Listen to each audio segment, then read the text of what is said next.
Donc, Olivier Courtois, qui a été notre premier invité à Nectar, un touche-à-tout. Absolument. Radio, organisme, télé, théâtre. Partout, Montréal, Victo, New York, Paris, Bruxelles.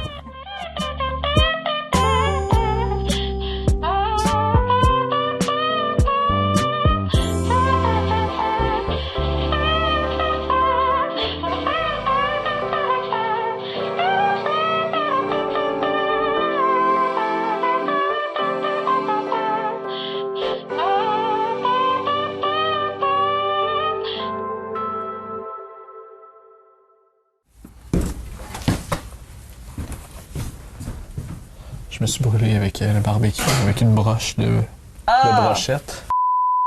Là, aujourd'hui, on se rencontre parce que je veux que tu nous parles de qu'est-ce qui se passe dans ta vie présentement.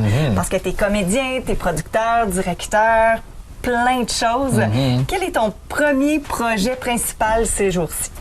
Ben, le gros projet qui prend presque tout mon temps, c'est une pièce de théâtre que je fais avec le Théâtre Parmi nous. Endroit où on est présentement, on est dans le costumier du Théâtre Parmi nous. Je trouvais que c'était un bel endroit pour ça. Là, on fait rêver plusieurs gens parce qu'il y a des gens qui aimeraient essayer tous les costumes qui sont en arrière. Vraiment, puis chaque costume a une histoire, là, parce que le Parmi nous a à peu près 20 à 25 pièces par année. Des fois, c'est une nouvelle création.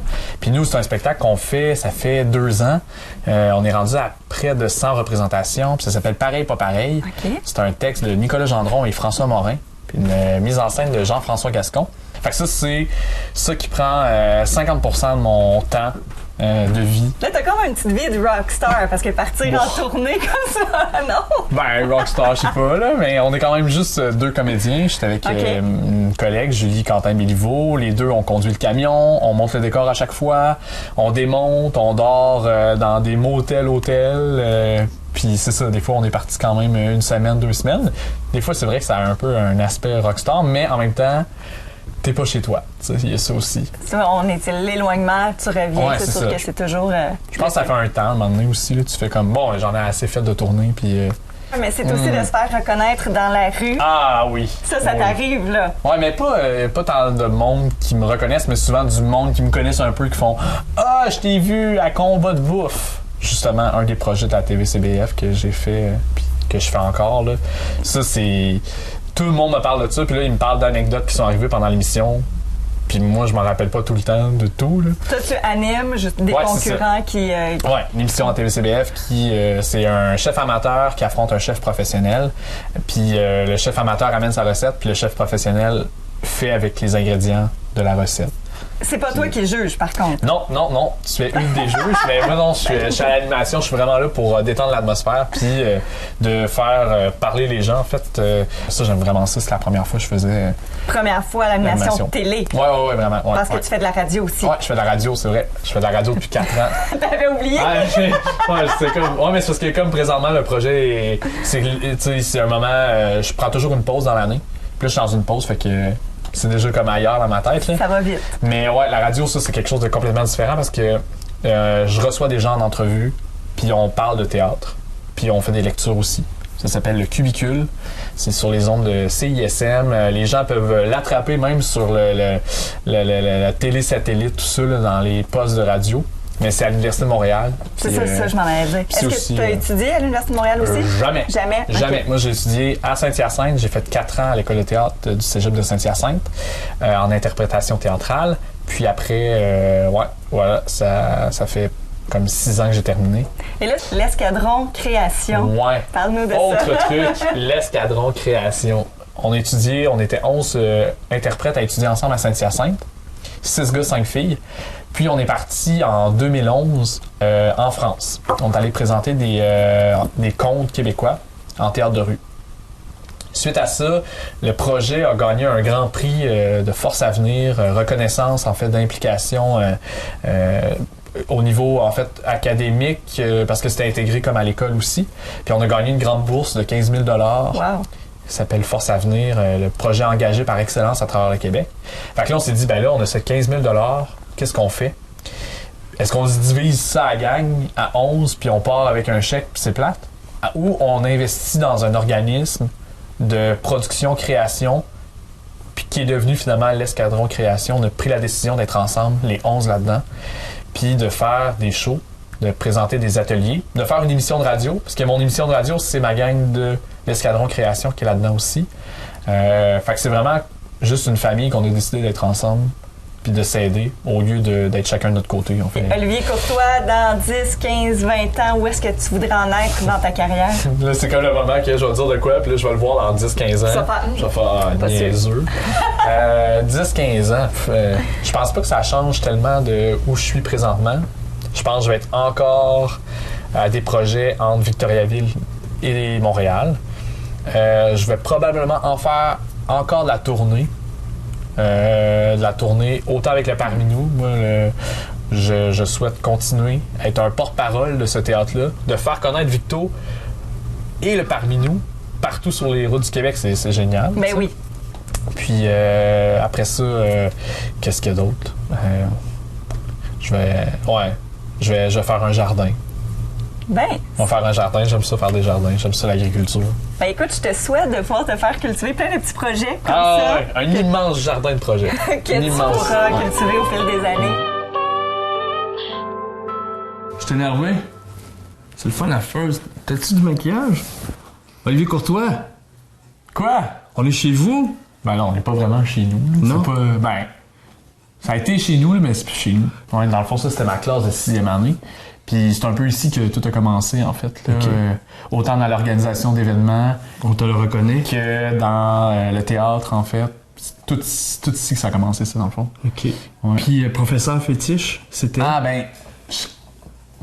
j'avais une professeure qui est restée en 4e puis en 5e année. OK. Dans le fond, elle a grandi avec nous. Elle a poursuivi son année, elle a passé sa 4e année puis elle est venue avec nous en 5e. OK. Elle s'appelait Marilyn Bergeron. C'est assez jeune, elle devait être jeune. Il me semble que c'est un prénom jeune pour il me semble qu'elle était... t'es vieux, non, mais elle devait avoir à peu près 30 ans, là, début trentaine. OK. Puis, ça avait quand même marqué, là, pour qu'un prof te reste avec toi 2 ans de suite, là, c'était vraiment intéressant, ça. Fait qu'elle nous connaissait bien, puis je me rappelle, c'était là qu'on faisait le plus de projets.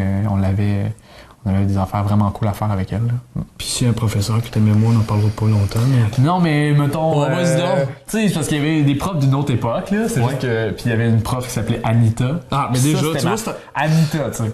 C'était ma prof de première année. Tu sais, elle, c'était la règle. Elle te donnait un coup ses mains quand t'écrivais pour... Ben moi, je l'ai pas tant connu ça, là. Je pensais que j'étais de la dernière génération à avoir goûté au châtiment corporel. Mais oui, mais c'est parce que moi, dans le fond, je l'ai connu à sa dernière année.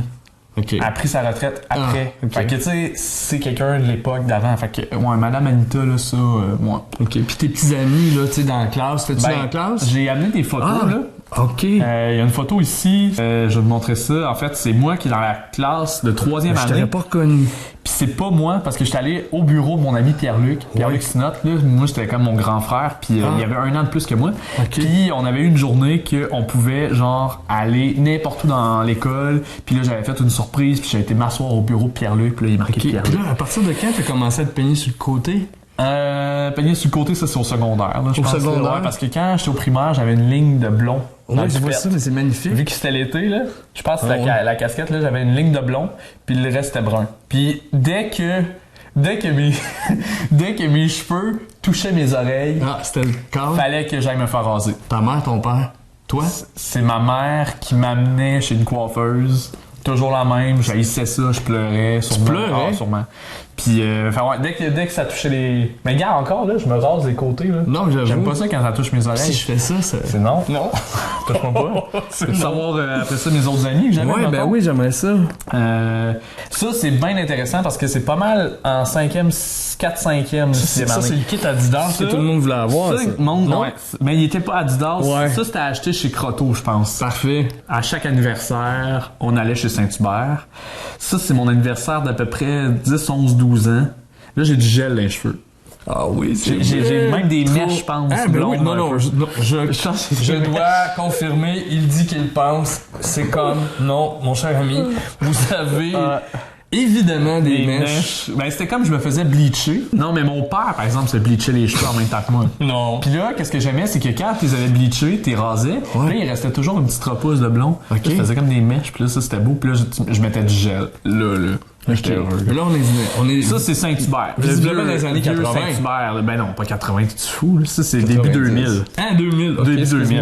Ouais. Début 2000. Excusez-moi, là, finalement, j'ai manqué ma référence. Hey, j'avais le cornet avec le clown. Là. Ah ouais. Mais en fait, la première fois que j'ai eu un contact avec le théâtre, c'est ici à l'école. OK. Puis c'était dans le local de la bibliothèque. Il y avait un conteur, monsieur Joseph Rondeau, que j'ai revu récemment puis que j'ai pas osé lui dire bonjour. Puis j'ai honte. Mais c'est parce que... Ça, c'est le sparkle, tu penses? C'est là que ça L'effet ouais. papillon? Tu veux dire l'étincelle? L'étincelle. Ouais. Excusez, c'est j'ai là. dit ça ici, j'ai dit C'est sparkle. exactement là parce que il m'a fait venir en avant. Puis je me rappelle avoir joué un vieux monsieur, puis c'était un con, puis il faisait participer le monde aussi à la fin, les jeunes. Puis je sais que c'est là, après, il avait organisé une pièce de théâtre avec des jeunes de l'école primaire. On avait présenté ça à Polyvalente. Ça s'appelait Le Roi qui pue. Puis j'avais juste un petit personnage bidon, puis là, à un moment donné, Tu jouais pas le roi, Mais c'est ça qui est devenu... Tu veux pas jouer le Ben, roi c'est- qui pue quand t'es jeune. Je hein? suis devenu Tu le roi. sens toute ta J'ai vie. joué le roi qui pue parce qu'il y avait quelqu'un qui avait lâché à la dernière minute, fait que j'avais fait ça. Mais je sais que c'est là que ça startait. Comment tu l'appelais ton monsieur que t'as posé dire salut? Joseph Rondeau. Tu pourrais venir faire une prestation ici, tu pourrais peut-être faire le sparkle, l'étincelle, pardon. Ben, avec c'est parce que c'est pour ça que je travaille au Théâtre Parmi nous. Ben oui. C'est pour ça. C'est aussi au Théâtre Parmi nous une autre étincelle. Tu sais, c'est ce genre d'atelier-là que j'ai vu un moment donné un monsieur tomber dans une poubelle. Puis qu'est-ce qui est plus beau, c'est que à peu près 20 ans plus tard, l'été dernier, j'ai refait le même atelier à des jeunes dans le coin de Québec. Tu dois être allumé. Fait que, ouais, c'était comme de quoi de puissant parce que tu sais, ça te marque beaucoup. Là. Puis là, ben, je suis comme, wow. Mais je t'ai pas parlé, par exemple, de mon côté organisation. Mais Tout le ça, monde je le pense que connais. je suis vraiment comme, ouais, mais tu le connais pas. Non, tu le connais Non, pas. je Tu sais le pas connais qu'est-ce que pas. j'ai fait ici. Ah ben non. On voulait faire des discos. Des discos. On voulait faire des discos. OK. On voulait faire des soirées dansantes. On a ramassé des canettes, on a ramassé des bouteilles, on avait mis des bacs sur le bord de la porte, les gens pouvaient venir porter des bouteilles, puis on allait acheter après ça comme de la liqueur, puis du jus, puis des chips.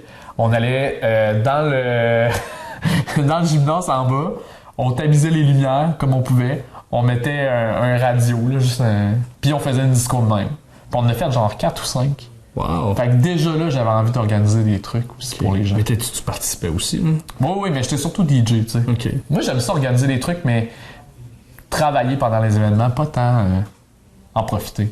DJ avec des vinyles? Non, c'est avec juste un CD gravé qui avait 15 tunes puis qui repassait. Quand les 15 tunes on repassait. C'est Ouais. parfait. Ça durait 45 OK, minutes. donc dans l'historique d'Olivier Courtois, son côté organisationnel, c'est cet événement-là qui est le précurseur. Sainte-Marguerite-Bourgeois aussi. OK. Ça a starté, ouais. Sainte-Marguerite-Bourgeois. T'as-tu toujours rencontré Marguerite Bourgeois? Je t'en parlais tantôt. Jamais, j'ai toujours eu de la misère à écrire son mot du nom de famille.